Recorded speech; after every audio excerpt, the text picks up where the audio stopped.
सोमवार व्रत कथा। अमरपुर नगर में एक धनी व्यापारी रहता था। दूर दूर तक उसका व्यापार फैला हुआ था। नगर में उस व्यापारी का सभी लोग मान सम्मान करते थे। इतना सब कुछ होने पर भी वह अपने व्यापारी ही रहता था, क्योंकि उस व्यापारी का कोई पुत्र नहीं था। दिन रात उसे यही एक चिंता सताती रहती थी, उसकी मृत्यु के बाद उसके इतने बड़े व्यापार और धन संपत्ति को कौन संभालेगा। पुत्र पाने की इच्छा से वह व्यापारी प्रति सोमवार भगवान शिव की पूजा किया करता था। सायंकाल को व्यापारी शिव मंदिर में जाकर भगवान शिव के सामने घी का दीपक जलाया करता था। उस व्यापारी की भक्ति देखकर एक दिन पार्वती ने भगवान शिव से कहा, हे प्राणनाथ, यह व्यापारी आपका सच्चा भक्त है। कितने दिनों से यह सोमवार को व्रत और पूजा नियमित कर रहा है। भगवान आप इस व्यापारी की मनोकामना अवश्य पूर्ण करें। भगवान शिव ने मुस्कुराते हुए कहा, हे पार्वती, इस संसार में सबको उसके कर्म के अनुसार फल की प्राप्ति होती है। इसके बावजूद पार्वती जी नहीं मानी। उन्होंने आग्रह करते हुए कहा, नहीं प्राणनाथ, है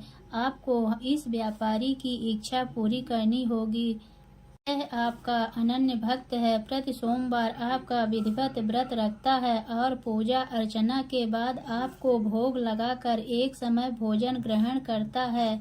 आपको इसे पुत्र प्राप्ति का वरदान देना ही होगा। पार्वती का इतना आग्रह देखकर भगवान शिव ने कहा, तुम्हारे आग्रह पर मैं इस व्यापारी को पुत्र प्राप्ति का वरदान देता हूँ, लेकिन इसका पुत्र 16 वर्ष से अधिक जीवित नहीं रहेगा। उसी रात भगवान शिव ने स्वप्न में उस व्यापारी को दर्शन देकर उसे पुत्र प्राप्ति का वरदान दिया और उसके पुत्र के 16 वर्ष तक जीवित रहने की बात भी बताई। भगवान के वरदान से व्यापारी को खुशी तो हुई, लेकिन पुत्र की अल्प आयु की चिंता ने उस खुशी को नष्ट कर दिया। व्यापारी पहले की तरह सोमवार की विधिवत व्रत करता रहा। कुछ महीने पश्चात उसके घर अति सुंदर पुत्र उत्पन्न हुआ। पुत्र जन्म से व्यापारी के घर में खुशियां भर गई। बहुत धूमधाम से पुत्र जन्म का समारोह मनाया गया। व्यापारी को पुत्र जन्म की अधिक खुशी नहीं हुई, क्योंकि उसे पुत्र की अल्प आयु के रहस्य का पता था। यह रहस्य घर में किसी को नहीं मालूम था। विद्वान ब्राह्मणों ने उस पुत्र का नाम अमर रखा। जब वह 12 वर्ष का हुआ तो शिक्षा के लिए उसे वाराणसी भेजने का निश्चय हुआ। व्यापारी के अमर के मामा दीपचंद को बुलाया और कहा कि अमर को शिक्षा प्राप्त करने के लिए वाराणसी छोड़ आओ। अमर अपने मामा के साथ शिक्षा प्राप्त करने के लिए चल दिया।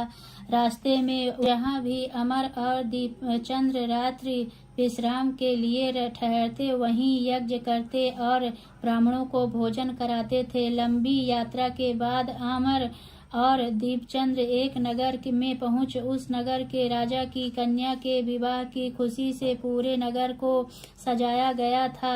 निश्चय समय पर बारात आ गई, लेकिन वह वर का पिता अपने बेटे के एक आंख से काने होने के कारण बहुत चिंतित था। उसे इस बात का भय था कि कहीं राजा को इस बात का पता चल गया, वह विवाह से इनकार कर देंगे, इससे उसकी बदनामी होगी। वर के पिता ने अमर को देखा तो उसके मस्तिष्क में एक विचार आया। उसने सोचा, क्यों न इस लड़के को दूल्हा बनाकर राजकुमारी से विवाह कर दूं। विवाह के बाद उसको धन देकर विदा कर दूंगा और राजकुमारी को अपने नगर में ले जाऊंगा। वर के पिता ने इसी संबंध में अमर और दीपचंद से बात की। दीपचंद ने धन मिलने के लालच में वर के पिता की बात स्वीकार कर ली। अमर को दूल्हे के वस्त्र पहनाकर राजकुमारी चंद्रिका से विवाह कर दिया गया। राजा ने बहुत सा धन देकर राजकुमारी को विदा किया।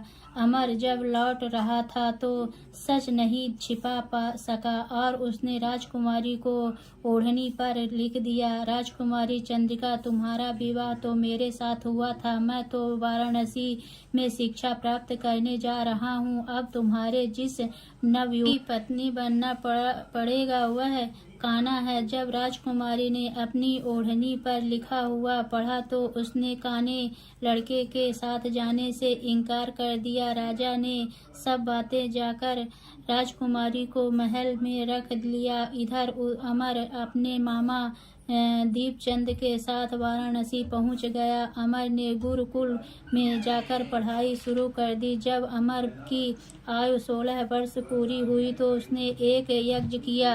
यज्ञ की समाप्ति पर ब्राह्मणों को भोजन कराया और खूब अन्न वस्त्र दान कर रात को अमर अपने शयन कक्ष में सो गया। शिव के वरदान के अनुसार अवस्था में ही अमर के प्राण पखेरु उड़ गए। सूर्योदय पर मामा अमर को मृत देखकर रोने पीटने लगा। आसपास के लोग भी एकत्रित होकर दुख प्रकट करने लगे।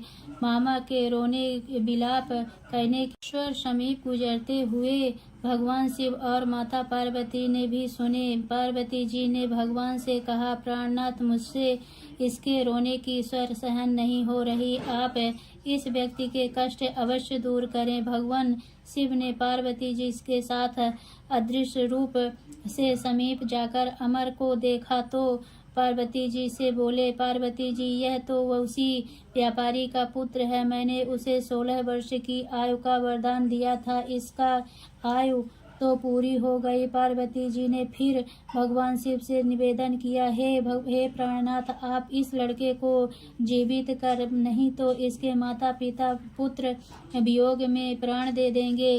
इस लड़के का पिता तो आपका परम भक्त है, वर्षों से सोमवार का व्रत करते हुए आपको भोग लगा रहा है। पार्वती जी के आग्रह करने पर भगवान शिव ने इस लड़के को जीवित होने का वरदान दिया और कुछ ही पल में वह जीवित होकर उठ बैठा।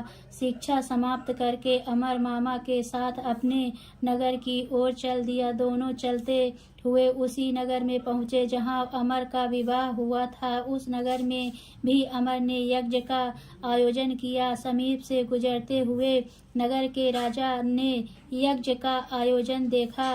राजा ने अमर को तुरंत पहचान लिया। यज्ञ समाप्त होने पर राजा अमर और उसके मामा के महल में ले गए और कुछ दिन महल में रखकर बहुत सा धन वस्त्र देकर राजकुमारी के साथ विदा किया। रास्ते में सुरक्षा के लिए राजा ने बहुत से सैनिकों को भी साथ भेजा। दीपचंद ने नगर में पहुंचने से पहले ही दूत को घर भेजकर अपने आगमन की सूचना भेजी। बेटे अमर को जीवित वापस लौटने की सूचना से व्यापारी बहुत प्रसन्न हुआ। व्यापारी ने अपनी पत्नी के साथ स्वयं को एक कमरे में बंद कर रखा था। भूखे प्यासे रहकर व्यापारी और उसकी पत्नी बेटे की प्रतीक्षा कर रहे थे। उन्होंने प्रतिज्ञा कर रखी थी कि यदि उन्हें अपने बेटे की मृत्यु का समाचार मिला तो दोनों अपने प्राण त्याग देंगे। व्यापारी अपनी पत्नी और मित्रों के साथ नगर के द्वार पर पहुंचा। अपने बेटे के विवाह का समाचार सुनकर पुत्रवधू राजकुमारी चंद्रिका को देखकर उसकी खुशी का ठिकाना न रहा। उसी रात भगवान शिव ने व्यापारी के स्वप्न में आकर कहा, सेठ, मैंने तेरे सोमवार के व्रत करने और व्रत कथा सुनने से प्रसन्न होकर तेरे पुत्र को लंबी आयु प्रदान की है। व्यापारी बहुत प्रसन्न हुआ। सोमवार का व्रत करने से व्यापारी के घर में खुशियां लौट आई। जो स्त्री पुरुष सोमवार का व्रत विधिवत व्रत करते हैं और व्रत कथा सुनते हैं उनकी सभी इच्छाएं पूरी होती है। तो बोलिए भोलेनाथ की जय।